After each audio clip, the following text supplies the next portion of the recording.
สวัสดีครับพี่น้องเบอร์สุขุสุคนเนาะสำหรับวันนี้พี่น้องบ่าวยอดกาได้มาเวทบาลังเนาะเพราะว่ามาหาบ่าวต้นพี่น้องเอาของภาคของต้นเนาะบ่ว่าบ่าวยอดกลับมาจากต่างจังหวัดพี่น้องวันนี้ก็เลยเอาของอยู่ของกินมาให้บ่าวต้นแล้วก็ขึ้นมาหาบาลังเนาะซึ่งว่าวันนี้เพิ่นมาอยู่กับแฟนของเพิ่นเนาะเปิดตู้ได้ช่องบ่าวยอดพี่น้องสวัสดีครับบาลังสาวเตยครับครับสวัสดีครับ FC บอยอดเพื่อสุขุสุขคนสวัสดีครับ FC บาลังพี่น้องสวัสดีครับผม มื้อนี้หั่นนะอยากสอบถามเอาถามแฟนเจ้านี่ เพราะว่าคือถามบาลังนี่คือถามหลายเทื่อแล้วแม่นสัมภาษณ์หลายเทื่อแหละถามหลายเทื่อแหละอยากถามสาวต่อยเนาะซื้อน้องหยังบ่ต่อยซื้อต่อยอายุจักปีแล้วตอนนี้32 อ๋อบาลังได้บาลังบาลังอันอายุ22สิเอา23 22อ๋อ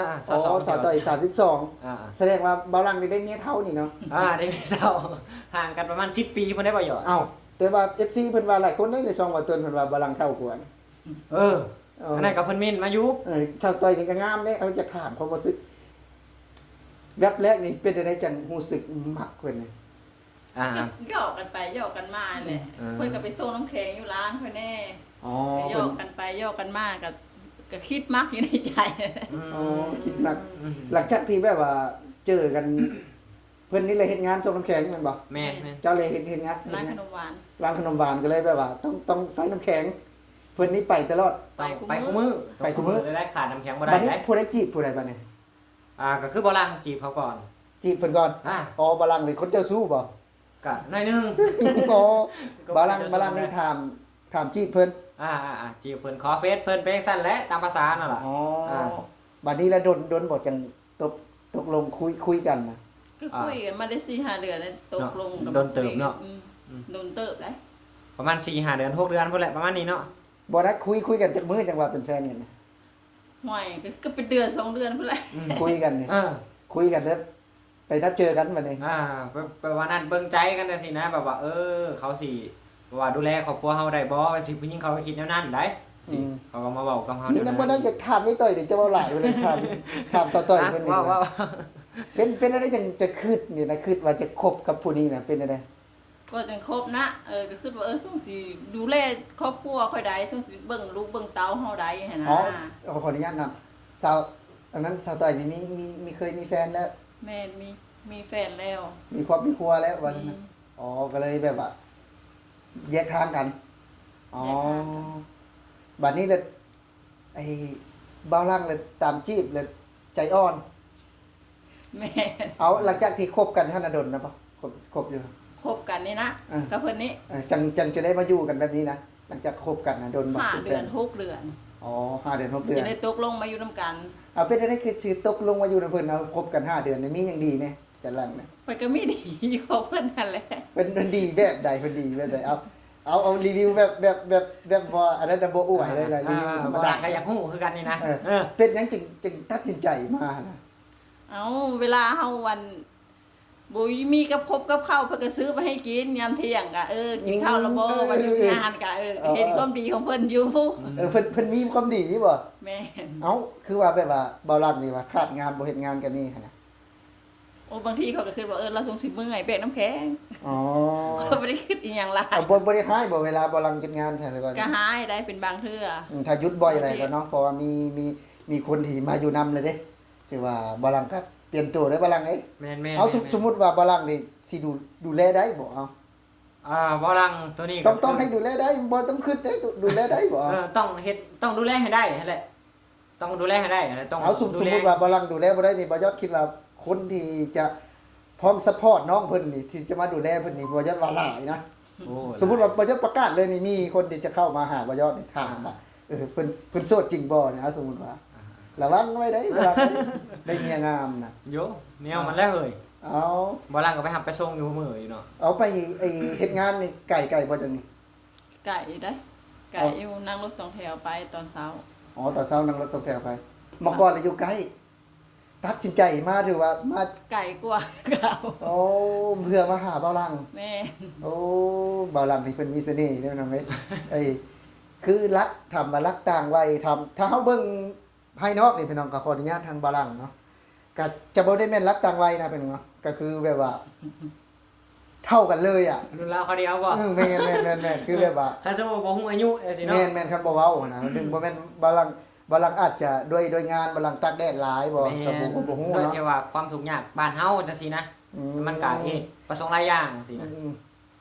สาวต่อยประทับหลังจากที่มาอยู่ในจักมื้อแล้วมาอยู่นํกัน ยังสิพอเดือนแล้วเด้ สิพอเดือนแล้ว แม่ เป็นได้ความรู้สึกอะเสียดายบ่ที่เข้ามาหรือว่าดีใจ บ่ได้สิอันนั้น เอาเสียดายเวลาบ่คือดีใจที่มาอยู่นํเพิ่นนี่ เขาก็ดีใจแล้วเนาะ ดีใจ แม่น เอาอันนี้บ่แม่นบาลังคู่บ่นี่ บ่ได้ มือบ่ได้ยิกซำไดคือเพิ่นเนี่ยบอกฮักบ่ลังก็ยังบ่ยิกบ่ลัง เออ ก็ความดีใจแล้วจังมา พอใจแล้วจังมาอยู่นำ พอใจ พอใจ เออบาลังนี่ดีหยังเนาะพี่น้องเนาะให้ทุกคนคอมเมนต์บอกว่านี่อันเอากับ่ได้บุรีบาลังนะนี่อยากถามพี่น้องว่านี่ระหว่างสาวต้อยเนาะกับบาลังนี่พี่น้องเนาะอายุเพิ่นก็แตกต่างกัน10 ปีเนาะนะครับบาลังนี่ล่อบ่ทุกคนว่าเนาะระหว่างบาลังกับสาวต้อยนี่นะบ่จักเชื่อว่านะถ้าบาลังดูแลสาวต้อยบ่ดีนี่ระวังในบาลังเนาะมันมีตัวกินไก่อยู่เด้ โอ้ เอาอีหลี ว้าวอันใดก็ได้ ระวังเลยมีตัวกินไก่ได้อาจจะนะ แถวนี้มีผู้บ่าวนี่ก็หลายนะ หลาย สาวต่อยเพิ่นก็งามนะทุกคนถือแบบว่าแบบนี้ไผก็อยากได้นะก็คือบ่จักบ่มีเมียบ่จักก็อาจจะจีบกันบาลังก็ได้ โอ้ เอาสมมุติว่าเนาะนะคือแบบว่ามาอยู่กับประทับใจเนาะสาวต่อยเนาะ แม่น ประทับใจบาลังนี่นะบาลังบัดบาลังได้ให้บาลังเว้ากันนั่น หืม เป็นได้นี่ได้มีเมียครั้งแรกในชีวิตนะ โยครั้งแรกในชีวิตบ่เคยมีเมียจักเทื่อเนาะ อืม ก็คือว่าครั้งแรกเลยแหละบ่ลังก็ปรับปรุงเจ้าของปรับตัวเจ้าของยังบ่ถึกปานใดสินะ เอาสมสิถามบาลังบัด สมมุติว่ามาอยู่แล้วนี่เนาะเดือนหนึงแล้วจักเดือนจังสิไป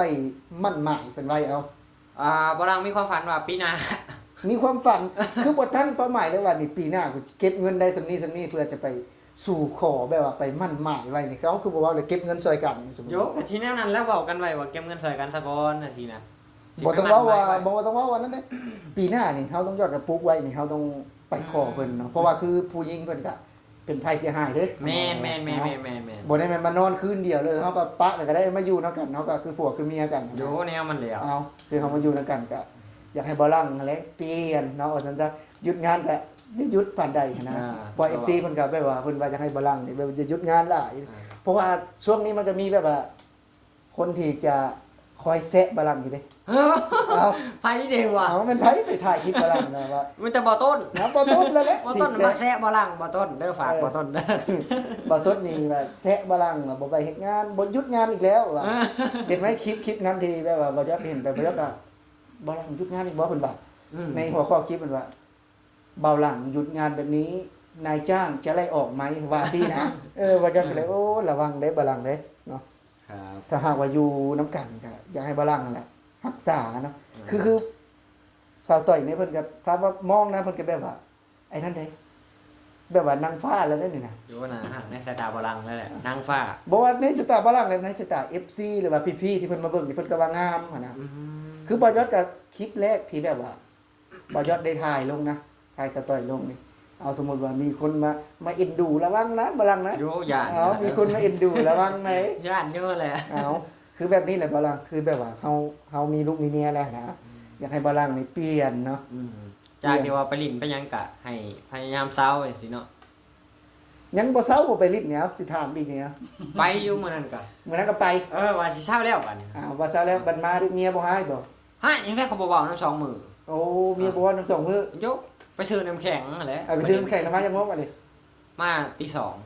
มาตี2ไปซื้อซังมาตี2 ไปซื้อน้ำแข็ง4 ทุ่มมาตีสอง อ้าวไปเฮ็ดหยัง ฮะ ไปนั่งลิ้น ไปนั่งลิ้นกับหมู่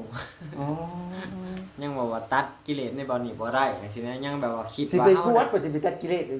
ก็ยังแบบว่าคิดแบบว่า ฮะ คิดว่าคือแบบว่าเฮาอยู่ผู้เดียวแต่จริงบ่คิดใช่ป่ะ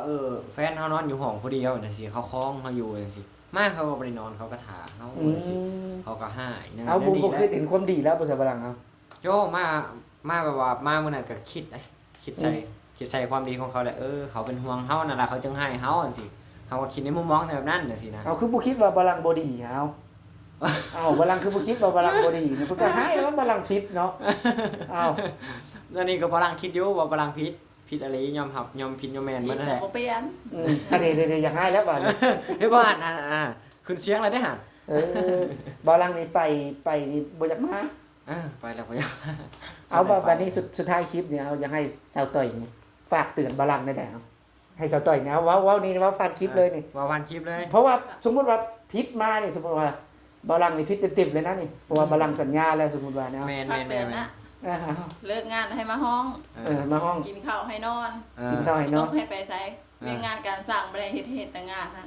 อ้าว อย่าให้เปลี่ยนนิสัย คือเวียกบ้านนี่คือสาวต่อยเฮ็ดอยู่แล้วมันบ่ ก็เฮ็ดอยู่แล้ว ซักผ้า ผ้ากวาดห้องกวาดหยังเขาก็เฮ็ดอยู่แล้ว สุ บ่ ด ได้เฮ็ดหยังแค่อาบน้ำไปเฮ็ดงานตอนเช้ามานอน เอาคือบอลังเลิกก่อนนะบอลังเลิกก่อนก็ซื้อของอยู่ของกินเฮ็ดของอยู่ของกินหน้าเมียอยู่บ่ แม่บ่ลังซื้อมาบ่หมอยังก็ยังบ่มีสินะ ยังบ่มีกัน ยังบ่มีห้องก็ยังแคบอยู่ยังเฮ็ดบ่ได้สินะ อ๋อนี่ห้องบอลังห้องเศร้าเนาะ แม่น เดือนเท่าได๋2ห้องนี่ เดือนละ 2,200 เอารวมค่าน้ำค่าไฟเลย แม่นรวมค่าน้ำค่าไฟ ค่าน้ำค่าไฟ แม่น อ๋อคือตอนกลางเว้นนี่ก็ไปทำงานวัดเนาะ ไปทำงานเมื่อแต่สิบ่ค่อยได้อยู่ห้องสินะเฮาก็ค่าไฟค่าน้ำบ่ค่อยหลายปานใด อ๋อ สินะ เงินบอลังก็ยังบ่ทันได้มีหยังพี่น้องบ่อยากรีวิวแต่ยังหกอยู่เนาะ เนาะ ยังหก เดี๋ยวมื้อหน้าบ่จะมารีวิวห้องบอลังนะคือว่า FC อ่ะฝากมารีวิวตอนนี้นะ หึ ฝากมารีวิวห้องบอลัง บ่ แต่จะให้บ่จะรีวิวบ่ โอ้บ่แล้วมื้อหน้าจังมามื้อหน้ามาอีกพี่นึง ให้บอลังเตรียมห้องไปพี่น้องเพราะว่าตอนนี้ โอเค คือบ่จะช้าบ่จะเล่านะบ่จะรีวิวนะทัวร์สิลงบอลังบ่จะ ของมันน้อย เพราะว่ามันน้อย มัน ก็เลย ถามว่าหก มี บ่ วัน มัน เก็ ยั บ งบ่หกพี่น้องแต่ว่าของมันก็ประมาณนึงแล้วนะ แม่ แต่ น ว่า แม่น ห้องแคบเนาะ อันนี้ แคบ เอา กว่าห้องบ่ย้อนนะ เอาเครื่องแบบว่าเครื่องแฟนยังมาบ่หมดเด้นี่ อืม ยังอยู่ห้องเก่าของเขาอีกเด้นี่ เพราะว่าห้องบ่ยอดก็นั่นจะเป็น2ห้องรวดทีเดียวมันก็จะกว้างแน่พี่น้องเพราะว่าห้องบอลังมันก็แคบกว่าเนาะ แคบนอนได้แค่2คน สำหรับคลิปนี้เนาะพี่น้องทุกค ครั น บ ที่ ผม เข้ามาเบิ่งมาชมก็อย่าลืมฝากไปเป็นกำลังใจให้บอลังในใจ ครับ ชาแนลเนาะพี่น้องเนาะและสต่อยเด้มีซองบ่อ๋อมีซองบอลังเลยพี่น้อง มีซองบอลัง จะทำควบคู่กันเนาะ แม่นๆ สามารถเข้าไปซองบอลังก็เห็นสาวต่อยเนาะ แม่ ถ้าหากว่ามื้อใดบ่เห็นสาวต่อยก็มื้อนั้นบอลังก็เสียผู้นี้ไปแล้ว โอ้ย เอาสำหรับคลิปนี้ก็ ครับ สิขอลา ผม พี่และน้องไปก่อนสวัสดีครั ครับ บสวัสดีครับ